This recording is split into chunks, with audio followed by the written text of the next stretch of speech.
So, folks, there is a pretty serious thing happening here in America, which is that Donald Trump is trying to get rid of undocumented immigrants as much as humanly possible, and in a lot of cases, as much as inhumanely possible. Before we get too into that, remember to like, comment, and subscribe because it really helps out the channel. Please do the things. You know the drill. Hit all the doobly-doos. That being said, let's take a look at some of the things that have been going on, right?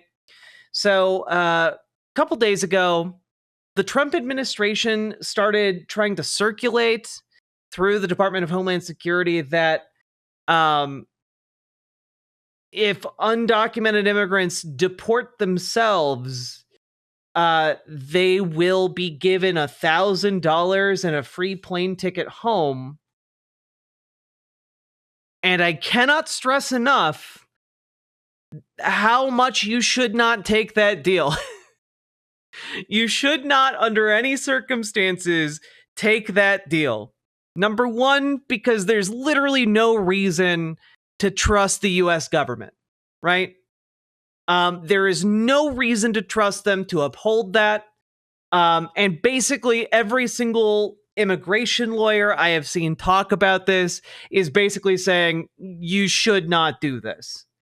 Not the least because if you do accept the deal, any of your pending immigration court dates, any of your pending immigration actions basically get nuked. Okay. You're like, if you're in any kind of like pending immigration action, it's almost certainly going to fail, because it doesn't matter if like, oh, you were supposed to be there, but now you're out of the country through a government program. That doesn't matter. That doesn't matter. And like, even if it's legit, it's flat out disgusting. Yeah, but like, it is a trap, right? And I want to emphasize this. It is a trap that will bar you from being able to enter the country legally for 10 years. For a lot of folks, because keep in mind, for a lot of folks, the targets of this particular offer are people who are in pending action to become, legal, like people here on asylum claims, or people here for, waiting for their green card or something. And they might be like, well, if I wait for my green card in my home country, like, maybe I'll be able to, like, I get $1,000, a plane ticket. That sounds pretty good. You get barred from the country for 10 years until you can even try to enter legally again. Okay? It is, and they're not leading with that information. They're not telling people with that offer that is what will happen, right? But that's what they're saying, right? And to clarify, this is not like, oh, we're gonna deport you to Libya, Rwanda, or El Salvador for $1,000. No. This is an offer back to their home countries, et cetera, right? Basically, if you are at all considering this, despite the warnings, please consult with a lawyer. Please consult with an immigration lawyer. It's very important that you do, because there is almost no one that I have seen in the legal profession saying this is a good idea, except people in the Trump administration. So that's something to keep in mind. Additionally, we now have some updates on Mahmoud Khalil. And the prison he is in Jenna.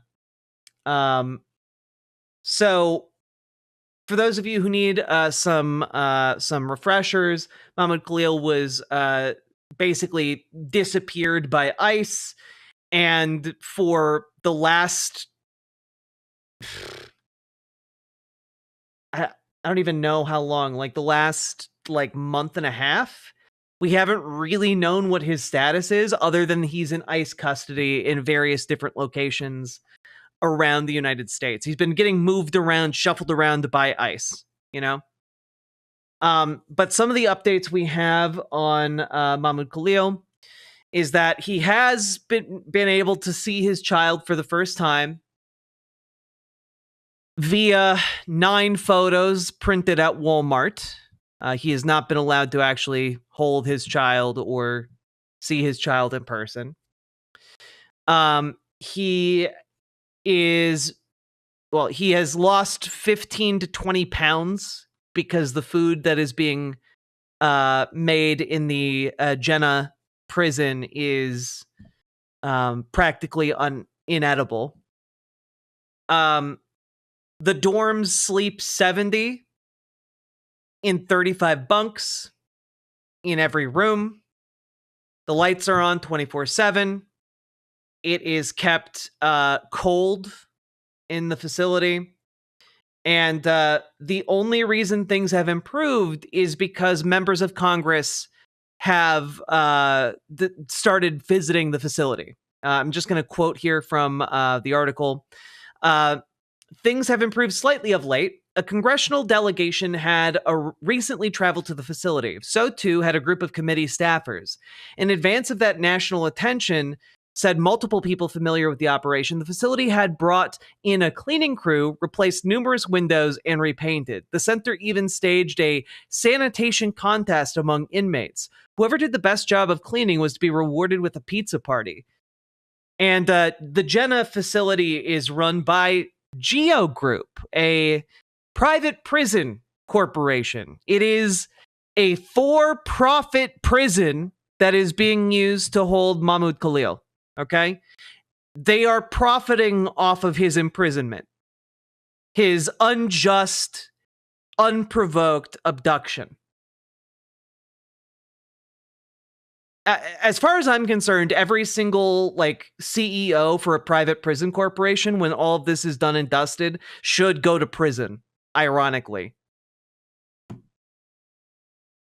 These people, in my mind, are committing horrendous crimes. Geo strongly disagrees with the allegations that have been made regarding the services we provide, a company spokesperson said in a statement. These allegations are part of a long-standing, politically motivated and radical campaign to abolish ICE and end federal immigration detention by attacking the federal government's immigration facility contractors. Was their official statement on that. Their official statement on holding people abducted by the government. Disgusting. The Jenna facility, by the way, is in Louisiana, in case anyone's curious about that.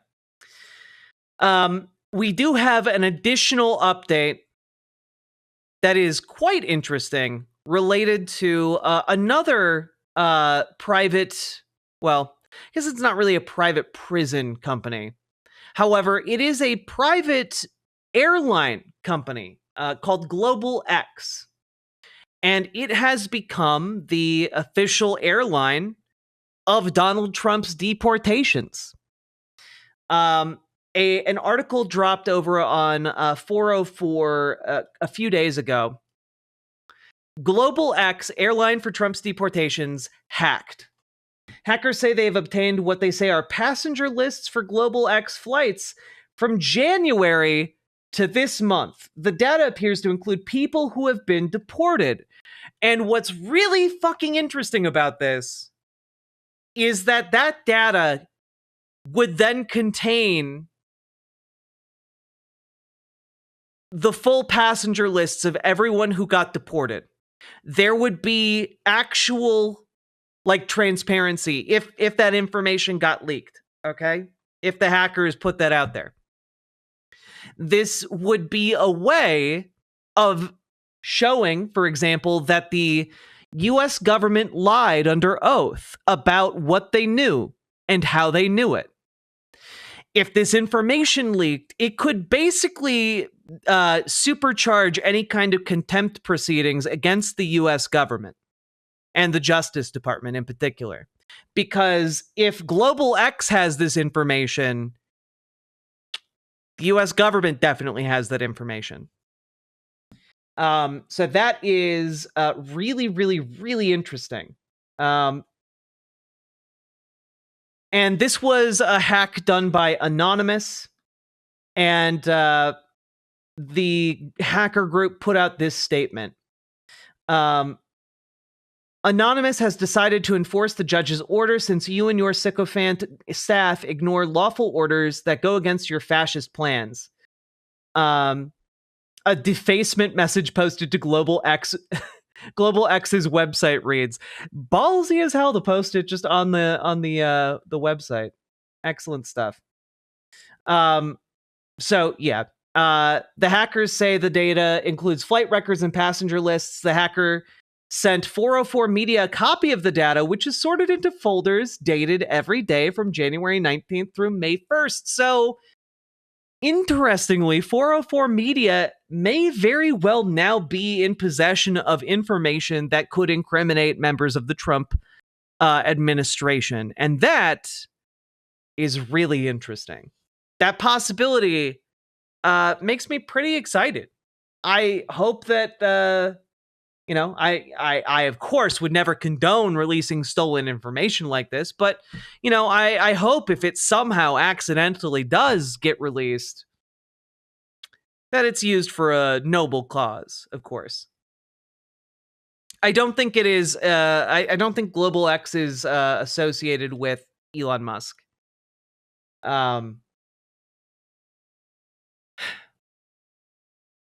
Yeah.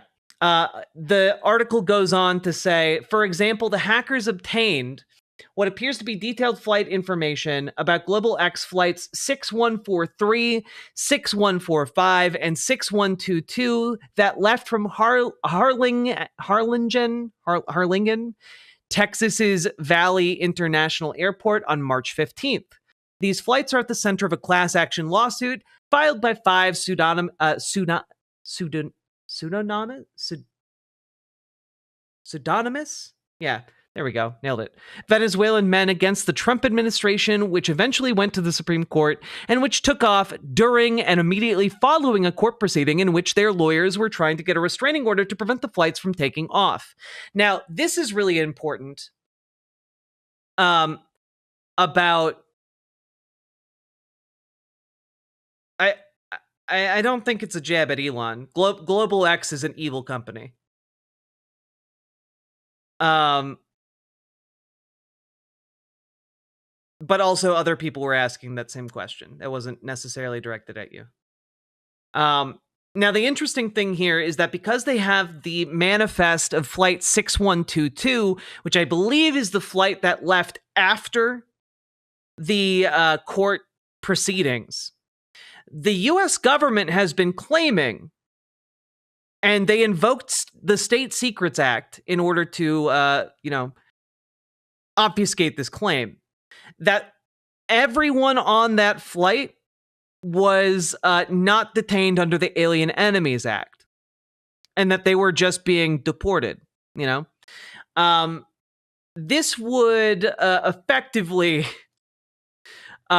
be... this would effectively be it would get a lot of people in really big trouble, because it not like basically everyone, the lawyers involved in this case, like the people who testified, the people who signed different affidavits, would be shown to have lied under oath to the court. Okay.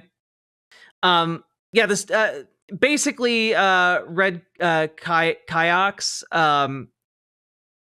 The government can invoke basically it's super, super secret. It's so secret I can't tell you about it thing in court. However, if you invoked that while saying we can't tell you because it's so secret, we can't tell you the information, and then the information is that we violated a court order, that is actually extraordinarily bad for you legally. Not a lawyer, but that's my interpretation. It doesn't do you any favors to the judge. And the judge is almost certainly going to immediately escalate that. Okay.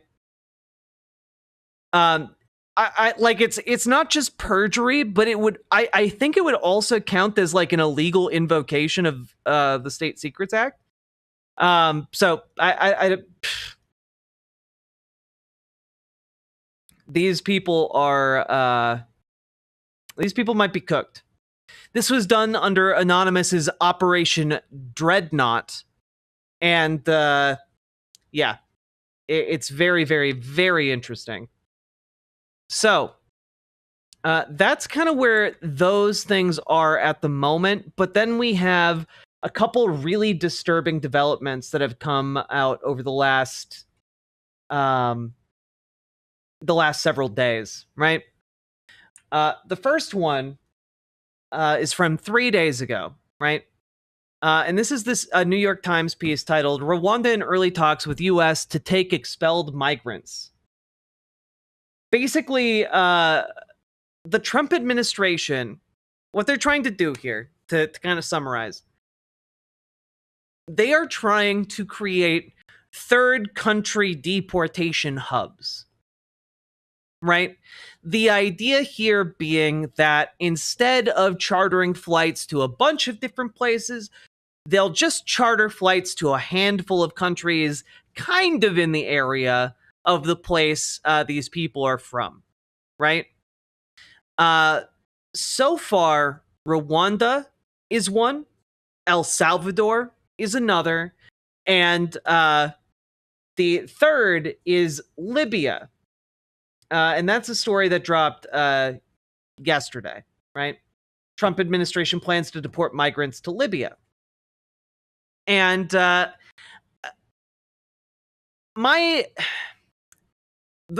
I interpret this, right, is that a couple of different things can happen here, right? Which is that the deportation is just that, like, bringing people from here, just dropping them off, going, good luck, and letting them go in just like a foreign country where they can't communicate with anyone or really fend for themselves. It is ripe for exploitation there, right?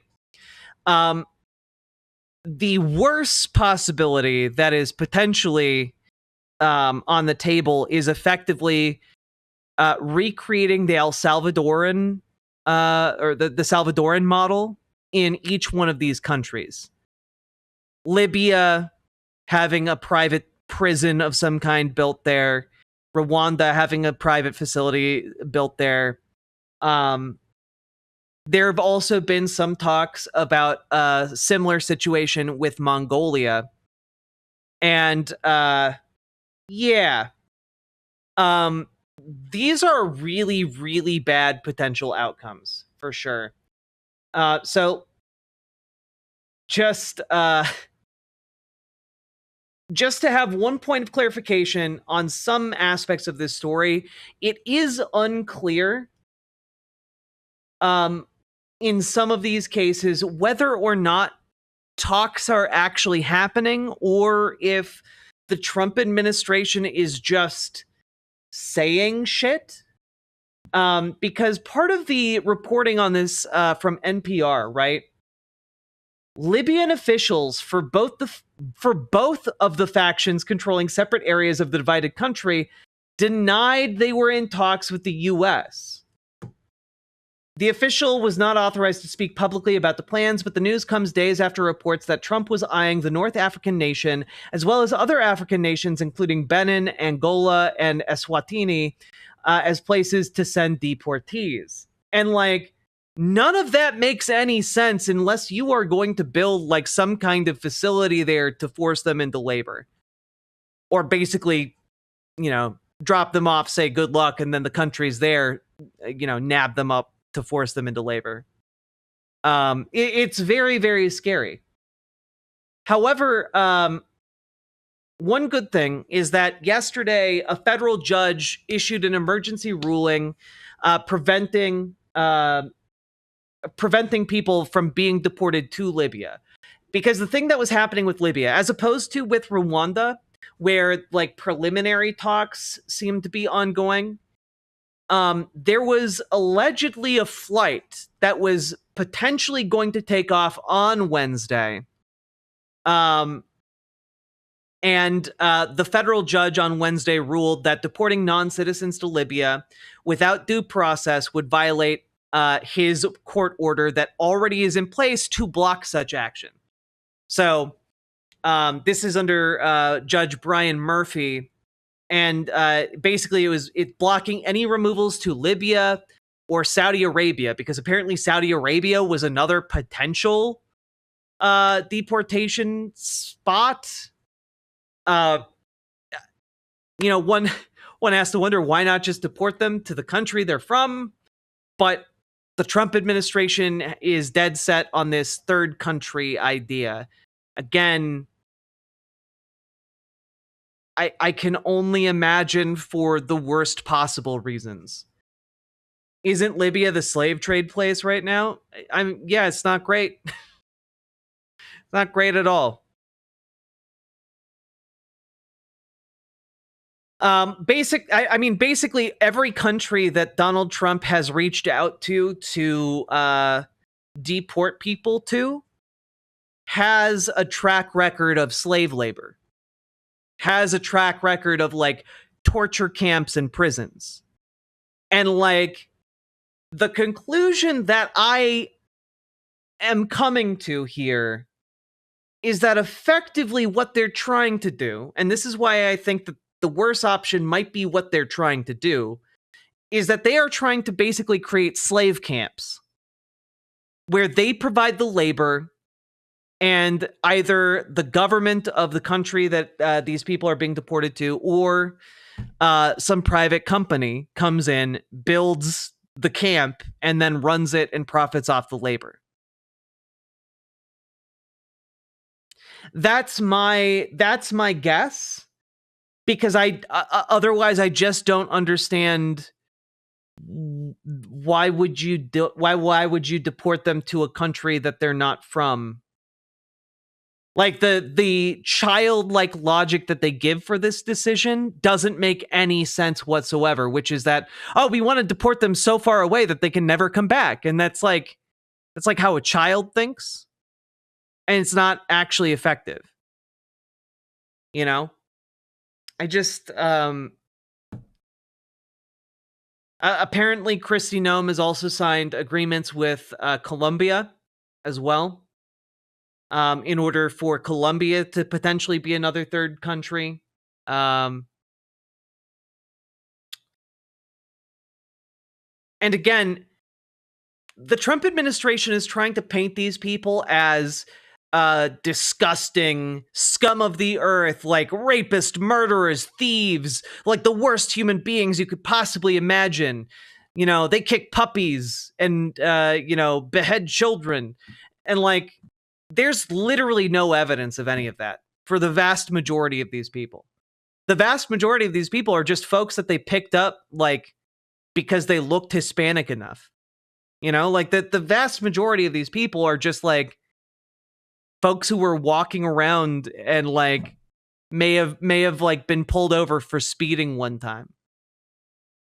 And Marco Rubio is going out there saying, and this is a direct quote, working with other countries to say, we want to send you some of the most despicable human beings, and further away from America, the better, so they can't come back across the borders. That's what our Secretary of State is saying, And I don't believe that reasoning. I think that what they're doing is trying to effectively create slave camps of some kind.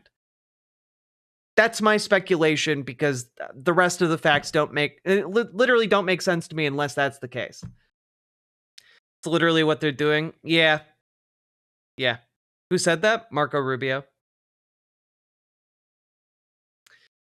Rwanda in the past has offered to house migrants from other countries. Well, it's also fucked up. But like basically they want to create like temporary work camps, or in maybe a slightly less worst case scenario, Like, we'll put you to work while you live here to pay for your room and board type situation. But like, nah, this is it's slave stuff. I just I don't know how to.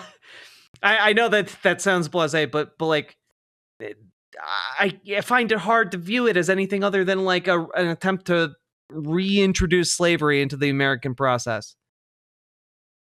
Yeah, it's never temporary for sure. And like, I don't know. Looking into like some of these deals, it's just also just worth noting here. One last update about some of this. And this is particularly troubling.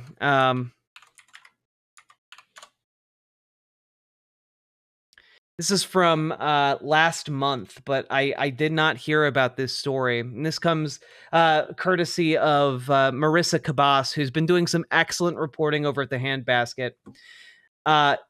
We've already deported someone to Rwanda. That's already happened. A State Department cable indicates at least 10 more people will be subjected to the same. So, like, we've already done it to one person when it comes to Rwanda.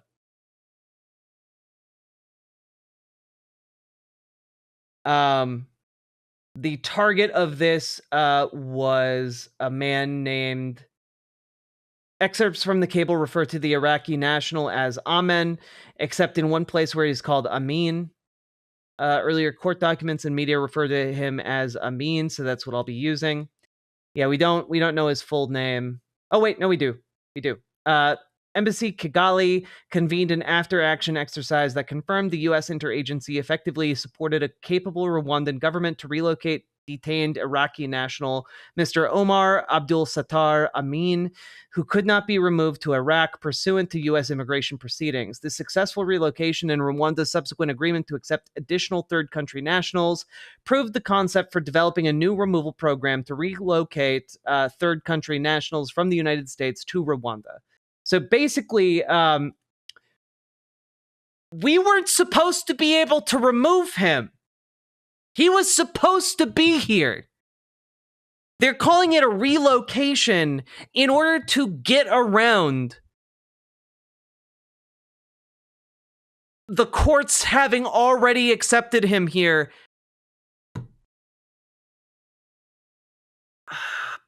Fuck. Bring him home. Bring all these people home.